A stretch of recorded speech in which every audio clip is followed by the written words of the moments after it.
저 시간에 이야기했던 것처럼 모든 어떤 감정의 표출을 계산을 딱 해서 내가 기쁨을 표해야 되겠다, 슬픔을 표해야 되겠다, 분노를 표해야 되겠다.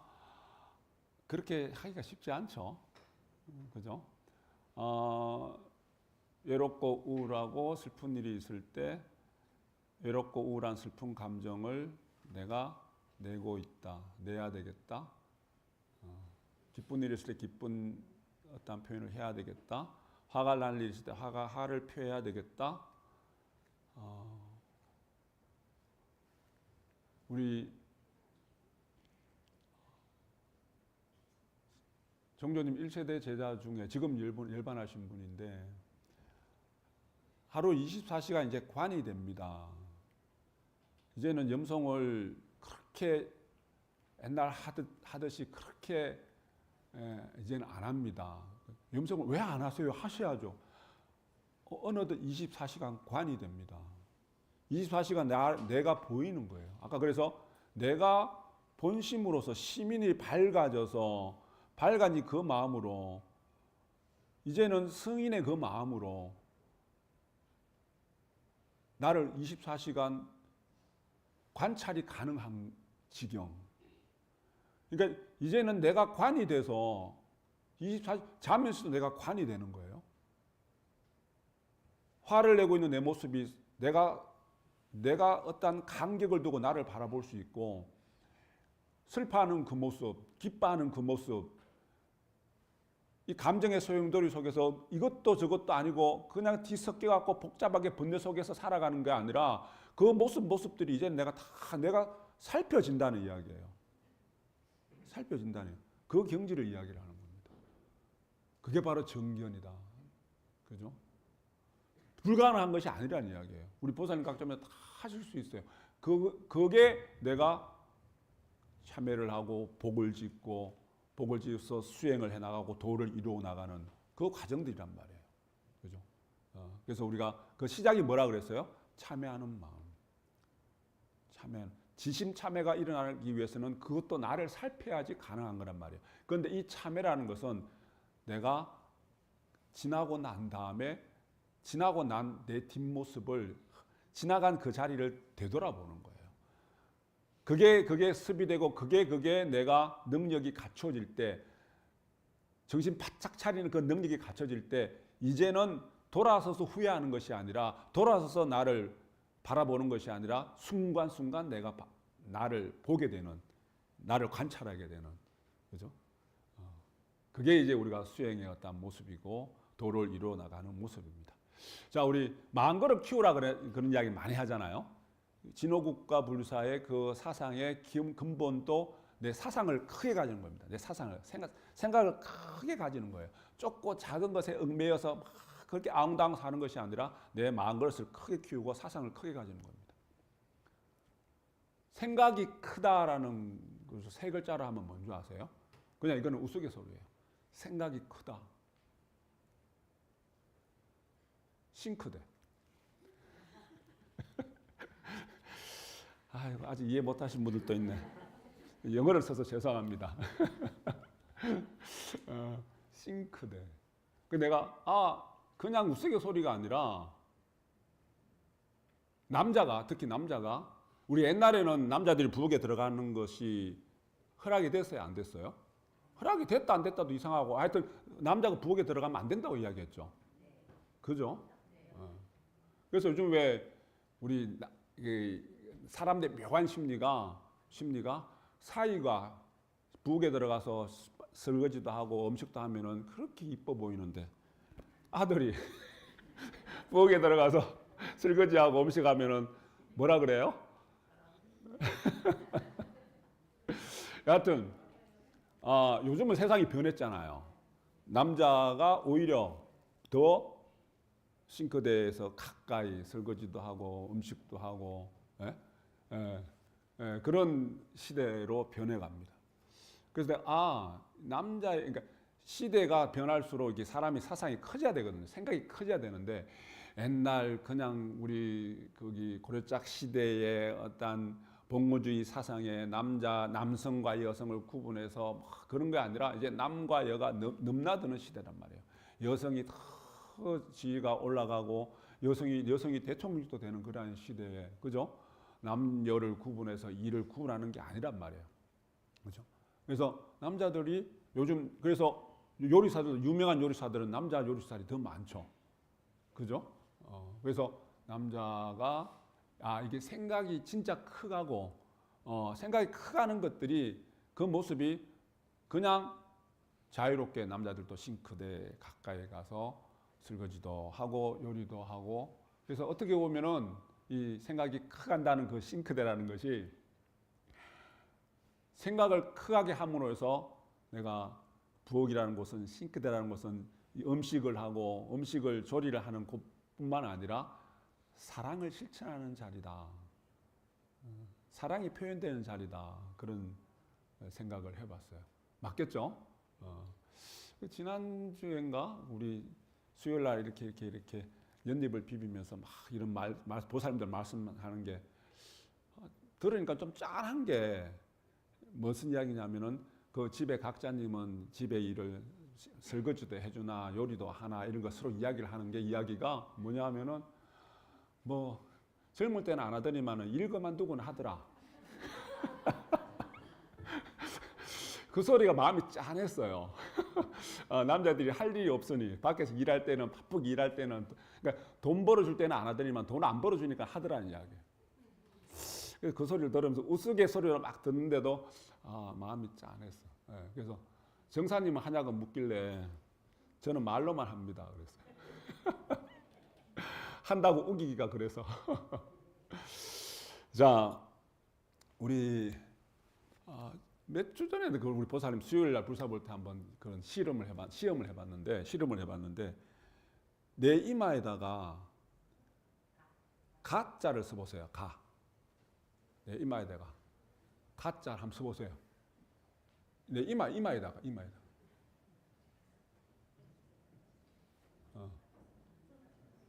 자신이 뭐 가짜 써보세요.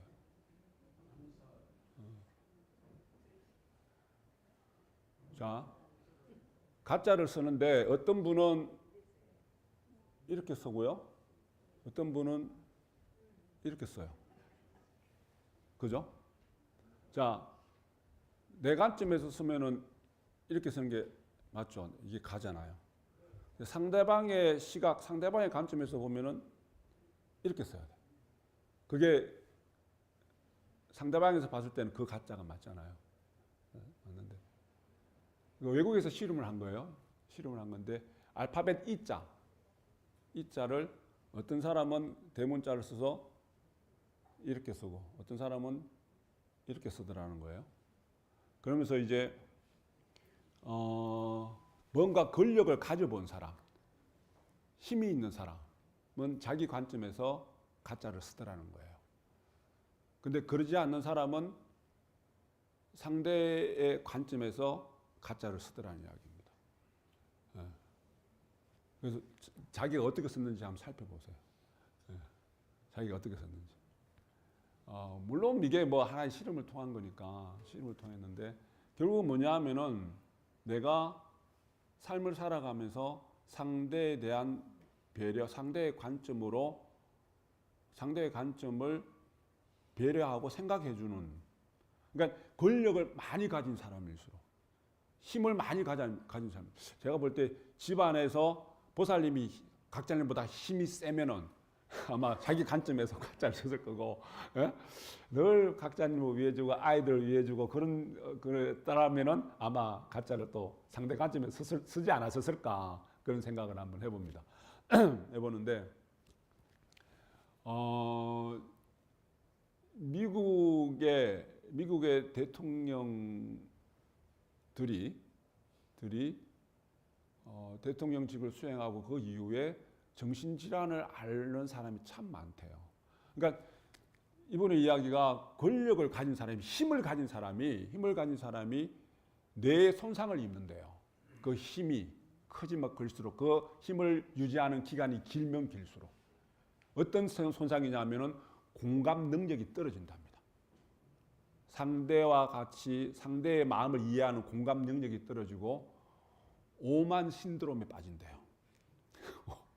오만스럽고 자만하게 된다는 이야기예요. 예.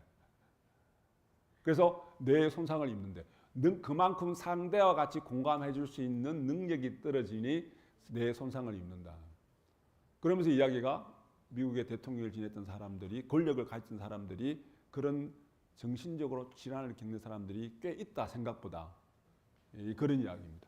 그러면서 거기 실제 있었던 일인데, 이제 올림픽에서 이제 국기를 들고 막 응원을 하는데, 그 아들 미국의 부시 대통령이 실제 사진에 딱 나와 보도됐었어요. 이제 미국 국기를 들고, 성조기를 들고 막 응원을 하는데, 그 국기를 자기 관점에서 성조기를 들었어요. 미국 국기를. 그죠? 미국 국기가 별이 왼쪽 상단에 있죠. 그죠? 들면 왼쪽 상단에 국기가 있잖아요. 그러면은 보는 사람은, 내가 국기를 들었을 때, 우리 보살님 각자님들 관점에서 들었을 때 별이 이쪽에 있어야 되잖아요. 그죠? 자기가 보는 관점에서 이렇게 들은 거야. 그걸 이제 기자들이 사진을 찍으니까 어떻게 해요? 미국 대통령이 미국 국기를, 성조기를 거꾸로 들었네. 그래서 거기 한번 언론을 보도된 적이 있어요. 아마 우리 태극기도 마찬가지일걸요. 그러면 우리 건감 이권이 이렇게 돼 있잖아요. 그죠? 왼쪽 오른쪽 돼 있잖아요. 우리 뭐 태극의 문양을 거꾸로 드는 것보다도 이게 벌써 좌우측이 거꾸로 되기도 해요. 그런데 그게 이제 그걸 언론에 보도된 이유가, 이제 그러면서 제가 상대의 관점, 그리고 관점을 전환할 수 있는 그 능력들이, 권력을 많이 가진 사람, 힘을 가진 사람, 또 힘을 오랫동안 누린 사람들이 그게 더 그 능력이 떨어지더라. 그 왜 그럴까? 그 당연한 거 아니겠어요? 힘이 있는 사람은, 내가 집에서 살아가면서, 집에서 마찬가지죠. 보살님이 힘이 있다. 각자님보다. 각자님 눈치 봅니까? 안 봅니까? 안 보잖아요. 보살님 힘이 있다면. 네. 각자님이 남편이 더 힘이 세다. 남편이 힘이 세다. 자기 하고 싶은 대로 다 한다. 예? TV 리모컨도 자기가 들고 자기가 뭐 조정 다 한다. 아내의 눈치를 봅니까? 안 봅니까?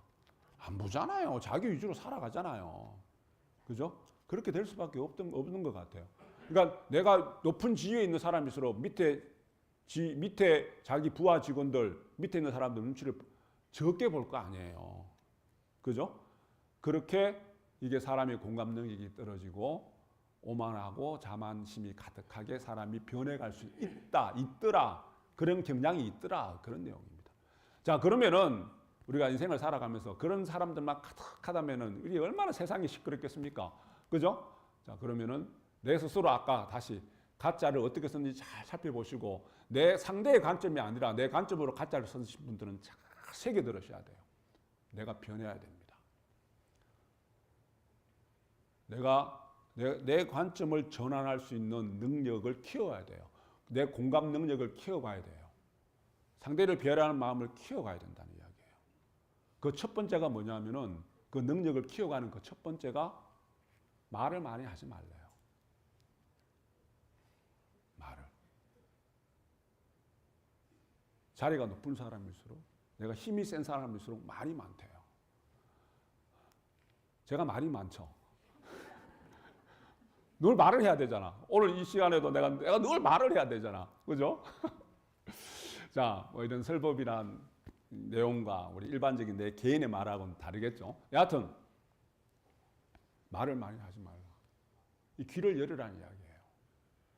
그래서 어제 전수님이 설법을 하는데 우리 사섭에 대한 이야기를 했는데, 우리 37전에도 사섭지 사보살이 있습니다. 금강구보살, 금강색보살, 금강쇠보살, 금강리영보살, 사섭지, 성교지, 경고지, 활락지, 사섭지 사보살이 있어요.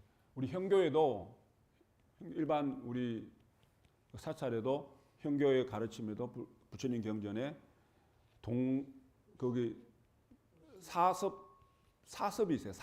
사섭이 뭐냐면 보시, 애어, 이행, 동사예요. 보시, 섭, 이행섭, 보시섭, 애어섭, 이행섭, 동사섭. 보시는 섭이라는 그 말자가 섭이라는 게 뭐냐면은 다스리다, 그늘이다는 뜻을 갖고 있는데 손숫자에 귀자가 3개예요. 손숫자에 귀를 이렇게 손을 대고 귀를 이렇게 다는 성체에서 듣는데 귀가 3개가 돼요. 그만큼 잘 들으라는 이야기예요.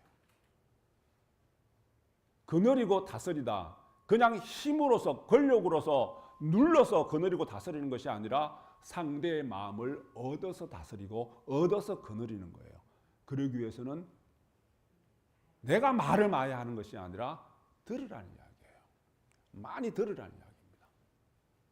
그래서 보시는 내가 베푸는 거잖아요. 애어는 사랑스러운 말이에요. 좋은 말들이에요. 부드러운 말이에요. 이행은 뭐예요? 상대에게 이로운 행을 하는 거예요. 동사는 뭐예요? 내가 동고동락하면서 같이 어울려서 그 사람과 같이 내가 비율을 맞추면서 생활하는 겁니다. 그럴 때 내가 상대의 마음을 얻고 상대를 거느릴 수 있어요. 우리 밀교의 사섭지 사보살은 구보살은 내가 갈고리로 긁는 거예요. 사람들을 이렇게 내 품 안으로 끌어들이는 겁니다. 색보살은 내가 하나하나 전부 다 끈을 메어서 멀리 도망 못 가도록 이 법의 테두리 속에서 밖으로 못 나가도록 내가 끈을 매서 사기라는 것이 동아줄 같은 사기예요. 동아줄 사기예요. 끈을 모아서 내가 붙들고 있는 거예요.